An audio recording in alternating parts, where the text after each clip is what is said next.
দুর্গাপুর পূর্ব বিধানসভা কেন্দ্রের তৃণমূল কংগ্রেস মনোনীত প্রার্থী প্রদীপ মজুমদার, রাজ্যের প্রাক্তন মন্ত্রী তিনি তিনি প্রচারে বেরিয়েছেন দুর্গাপুরের 4 নম্বর ওয়ার্ডের অন্তর্গত ইস্পাতপল্লীতে। এখানে তিনি মহিলা কর্মী এবং সমর্থকদের সাথে এখন একটি মিছিল সংগঠিত করেছেন। সেখানে তিনি পায়ে পা মিলিয়েছেন তাদের সাথে। জানতে চাইবো ওনার কাছ থেকে যে এই প্রচার কিরকম চলছে ওনার, এবং সব মিলিয়ে কি ধরনের প্রশ্নের সম্মুখীন হচ্ছেন প্রাক্তন মন্ত্রী মশাই। সব মিলিয়ে প্রচার কিরকম চলছে আপনার? প্রচার খুব ভালোই চলছে।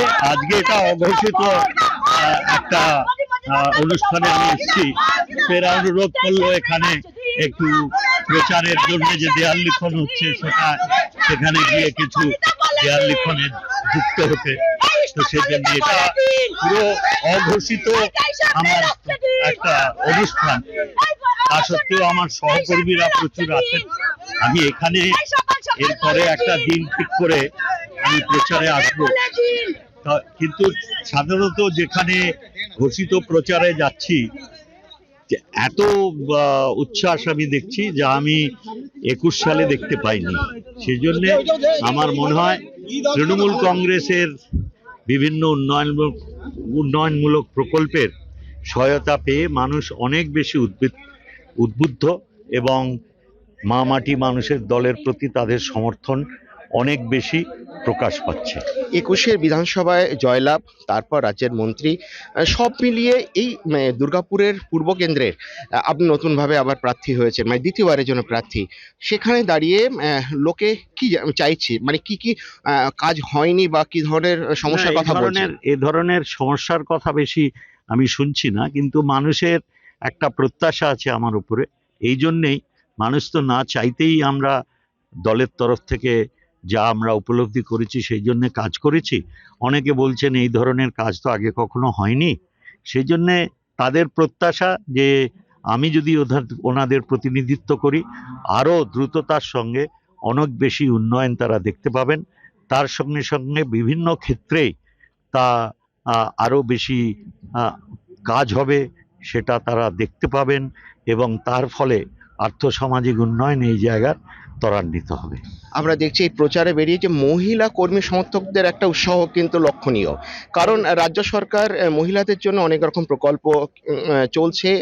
সেইভাবে কিন্তু মহিলারা সরকারের প্রতি একটা আনুগত্য রাখে, আমরা দেখেছি।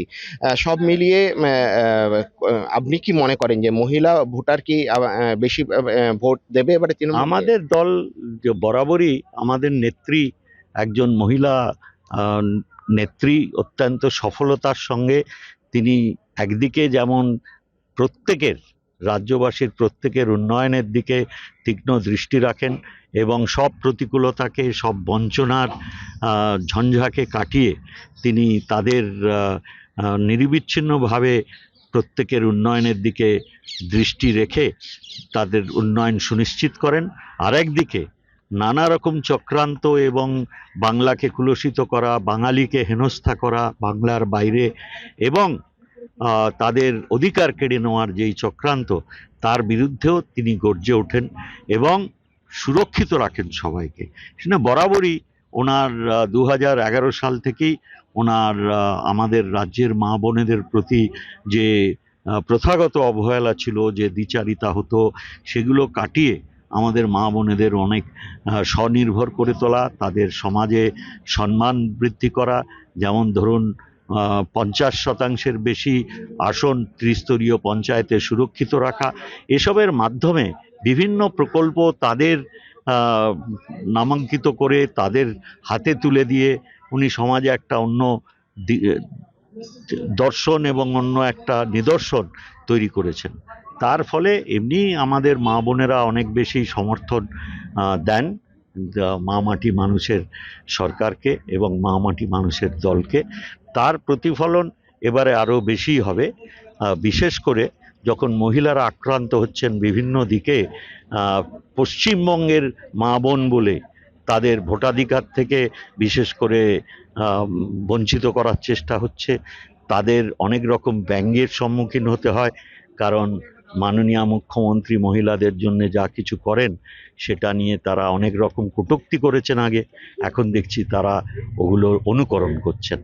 তো ইতিমধ্যে বিজেপি এবং সিপিএম প্রার্থী দিয়েছে, নিয়ারেস্ট প্রতিদ্বন্দ্বী কাকে মনে করছে? না, আমি কাউকেই প্রতিদ্বন্দ্বী, সকলেই সম্মানীয়, সকলেই গুরুত্বপূর্ণ। আমরা আমাদের কাজ নিয়ে থাকি, 365 দিন মানুষের পাশে থাকি, তাদের সুখ দুঃখের সাথী হই, তাদের যতদূর সম্ভব তাদের প্রত্যাশা পূরণ করার চেষ্টা করি। অতএব প্রতিদ্বন্দ্বীরা সকলেই সম্মানীয়, তারা নিশ্চয়ই গুরুত্বপূর্ণ মানুষ সব, কিন্তু মানুষ বিচার করবে। আমরা জনতা জনার্দনের পাশে থাকি, তাদের আস্থার ওপরে নির্ভর করি যে আমরা পুনরায় আমি এখানে জনপ্রতিনিধি হয়ে প্রতিনিধিত্ব করার দায়িত্ব পাবো কিনা তারাই স্থির করবেন। কোন কাজ বাকি রয়েছে যে কাজটা করবেন আবার ইলেক্টেড হয়ে এলে? আরও উন্নয়নের গতি আসবে, অনেক রকম, এত বড় শহর এবং সবুজ শহর, তাকে অনেক কিছু কাজ করার সুযোগ আছে।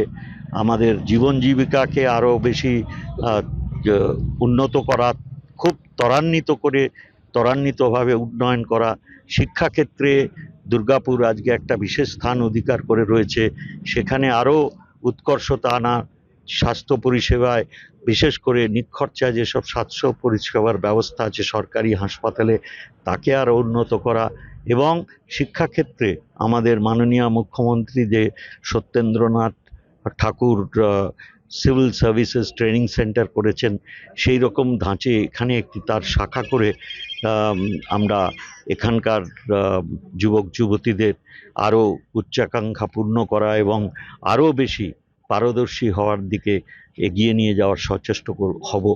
এই ধরনের আরও শিল্পের প্রসার প্রচুর হচ্ছে এখানে, এখন পানাগড় শিল্প তালুক ভর্তি, এবং আমাদের যুব শক্তি সব থেকে বেশি, কর্মক্ষম মানুষের সংখ্যা ভারতবর্ষে বেশি, তার সুযোগ যাতে নিতে পারি তার জন্যে আরও প্রাসঙ্গিক প্রশিক্ষণ যাতে এরা পান, যাতে এরা সদার্থকভাবে কন্ট্রিবিউট করতে পারেন দেশের অগ্রগতিতে এবং রাজ্যের অগ্রগতিতে, সেই দিকে আরও যাতে সম্প্রসারিত হয় এইসব ব্যবস্থা। আমাদের ITI খুব ভালো কাজ করছে, কিন্তু আরও যাতে তারা ব্যাপ্তি লাভ করে, আরও যাতে প্রশিক্ষিত যুবশক্তি আমরা তৈরি করতে পারি, যাতে সরাসরি কাজের দিক থেকে কর্মসংস্থানের সুবিধা হয়, তার সঙ্গে সঙ্গে রাজ্যের প্রগতি আরও ত্বরান্বিত হয়, এগুলো করার ইচ্ছা আছে। ধন্যবাদ আমার সাথে কথা বলার জন্য।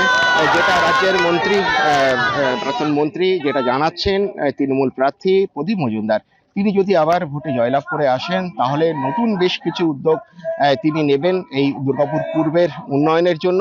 পাশাপাশি মহিলা ভোটার এবং যে সমস্ত রাজ্য সরকারের উন্নয়নমূলক প্রকল্প আছে তার প্রভাব এবারে পড়বে ভোটে, সেটা দাবি করছেন তিনি। আর এই সামগ্রিক ব্যাপারটাকে নিয়ে কিন্তু তিনি জেতার ব্যাপারেও কিন্তু পূর্ণ আশাবাদী।